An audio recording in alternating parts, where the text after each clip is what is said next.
সুপ্রিয় দর্শক, আসসালামু আলাইকুম। স্বাগতম জানাচ্ছি আমার চ্যানেলে কল্পনা 02 আনিশা। আজ আমি আপনাদের দেখাতে নিয়ে আসলাম বিয়েবাড়ির পারফেক্ট নিয়মে গরু মাংস ভুনা রেসিপি। তো চলুন তাহলে রেসিপিটা দেখে আসি। আমি এখানে 1.5 কেজির মতো গরু মাংস নিয়েছি। মাংসগুলো আমি ভালো করে ধুয়ে একটা পাত্রে রেখে দিলাম। তো অন্যদিকে আমি চুলায় একটা পাতিল বসিয়েছি, সেখানে আমি 1/4 কাপ সয়াবিন তেল দিয়ে দিলাম।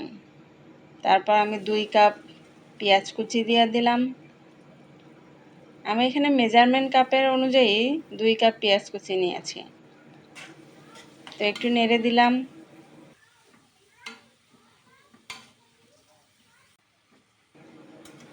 বিয়েবাড়ির মাংসর কথা শুনলেই খেতে মন চায়, কিন্তু সব সময় তো আর বিয়েবাড়িতে যাওয়া হয় না। তাই আজকে ঘরেই রান্না করে আপনাদের সাথে রেসিপিটা শেয়ার করলাম। তো পেঁয়াজগুলো আমি এক সাইডে রেখে আমি গরম মশলা হিসেবে দারচিনি, স্টার, বস, তারপর কালো এলাচ, সবুজ এলাচ, জয়ত্রী এবং লবঙ্গ, সাথে তেজপাতা দিয়ে দিলাম। তো বন্ধুরা, দেখতেই পাচ্ছেন আমি কয়টা করে নিয়েছি। তো নেড়েচেড়ে ভালো করে একটু তেলের সাথে ভেজে নেব মশলাগুলো। আপনারা যদি পারেন তেল যখন প্রথম তেলটা দেন তখন মশলাগুলো দিতে পারেন। তো আমি পেঁয়াজের সাথে দিলাম, যেহেতু পেঁয়াজটা আমি ভালো করে ভেজে নেব। পেঁয়াজ মশলাগুলো যখন বাদামি কালার হয়ে আসে তখন আমি এইখানে 2 চা চামচ আদা বাটা এবং 2 চা চামচ রসুন বাটা দিয়ে দিলাম। 1 চা চামচ সাদা গোলমরিচ বাটা দিয়ে দিলাম।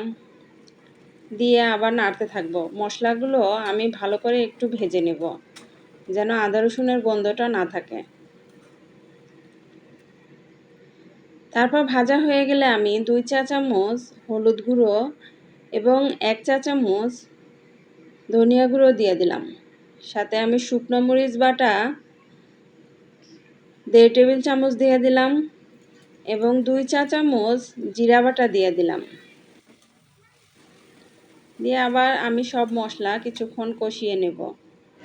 মশলাগুলো কিছুক্ষণ কষানো হয়ে গেলে আমি এখানে স্বাদমতো লবণ দিয়ে দিলাম। লবণের পরিমাণটা আপনারা আপনাদের মতো করে দিবেন। দিয়ে আবার কিছুক্ষণ কষাবো। 2 থেকে 3 মিনিট কষানোর পরে আমি এখানে 2 টেবিল চামচ বাদাম বাটা দিয়ে দিলাম। আমি এখানে কাঠবাদাম, কাজু বাদাম এবং চীনা বাদাম মিলে বেটে রেখেছিলাম, সেই বাদাম বাটা দিয়ে দিলাম। তারপর আবার আমি 1 মিনিটের মতো কষিয়ে 1/4 কাপ পানি দিয়ে দিলাম।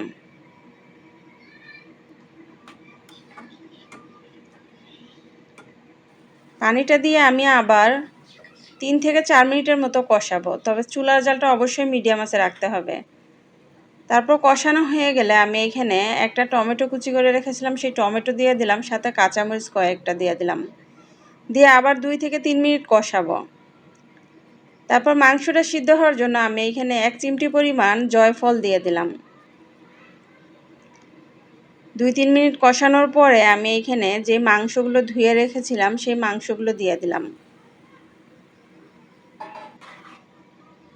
সব মশলার সাথে আবার নেড়েচেড়ে দেব মাংসগুলো, যেন মশলাগুলো মাংসের সাথে মিশে যায়।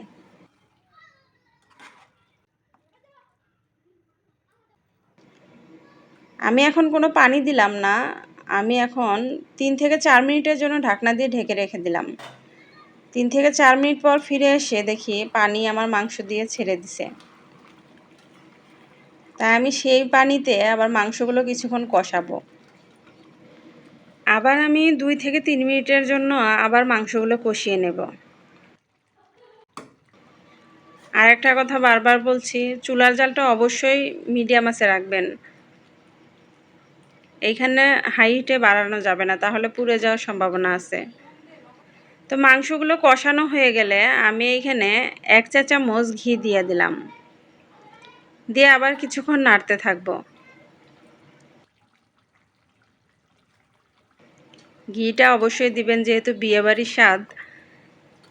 ঘিটা দিলে বিয়েবাড়ির মতো অথেন্টিক একটা ফ্লেভার আসবে। তারপর মাংসগুলো দিয়ে আমার তেল ছেড়ে দিছে, তো আমি এইখানে আবার 1/4 কাপ পানি দিয়ে দিলাম। আবার আমি 3 থেকে 4 মিনিটের জন্য কষাবো, তো ঢাকনা দিয়ে ঢেকে রেখে দিলাম। 4 মিনিট পর ফিরে আসলাম, কিছুক্ষণ আবার নেড়ে দিচ্ছি।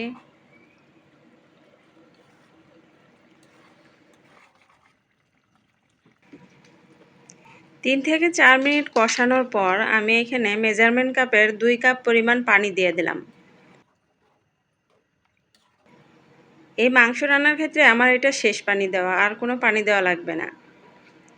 তারপর আমি 15 থেকে 20 মিনিটের জন্য ঢাকনা দিয়ে ঢেকে রেখে দেব।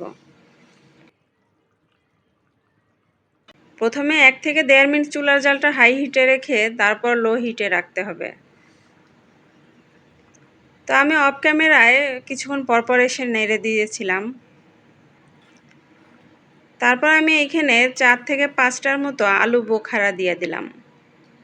আলু বোখারা অবশ্যই দিবেন, তাহলে বিয়েবাড়ির স্বাদটা পারফেক্ট নিয়মে চলে আসবে।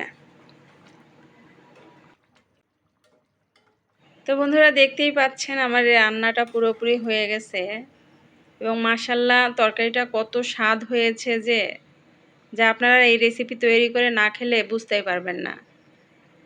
বিয়েবাড়ির কথা শুনলে না জানি কত ভাবতাম যে বাবুর্চি কত কিভাবে রান্না করে। আসলে আমরা ঘরেও সবাই রান্না করতে পারি এই নিয়মে। তো বন্ধুরা, আমার রেসিপিটা যদি আপনাদের ভালো লেগে থাকে অবশ্যই আমার চ্যানেলটাকে লাইক কমেন্ট শেয়ার করবেন, সাথে সাবস্ক্রাইব করে ঘন্টা বাজিয়ে দিয়ে যাবেন। তো ভালো থাকবেন, সুস্থ থাকবেন। আল্লাহ হাফেজ।